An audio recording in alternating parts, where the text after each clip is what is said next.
नमस्कार, मी विकी अभंगराव इसबावीमध्ये राहत आहे. आपण या वाखरी ते पंढरपूर या पालखी महामार्गावर गेले अनेक दिवस या पुलाचं काम रखडलेलं आहे. या पुलाचं काम रखडलं असतानाही 30 जूनला पूल हा लवकर सुरू होणार आहे अशी माहिती आयुक्त मॅडम यांनी दिलेली आहे. आज 30 जूनला लवकर पूल चालू करून तुम्ही वारकऱ्यांच्या जीवाशी खेळणार आहेत का, हा माझा पहिला प्रश्न आहे. तुम्ही बघू शकताय या रोडवर माती टाकली जात आहे. मुरुम ह्यांना मिळत नाहीये. तुम्ही आजूबाजूला बघितलं तर मुरुम दिसतं आणि एका साईडला माती दिसतंय.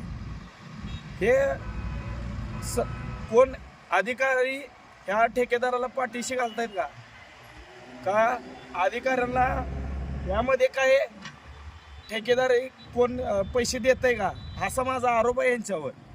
यांना लवकरात लवकर यांनी इथं मुरुम टाकला पाहिजे, नाहीतर आम्ही या रस्त्यावर मोठं आंदोलन उभं करू अशी सोलापूर जिल्ह्याचे कलेक्टर आदरणीय एस कीर्तिकेन साहेब यांना माझी विनंती आहे. आपण लवकरात लवकर तात्काळ आदेश द्यावे आणि मुरुम टाकला जावा.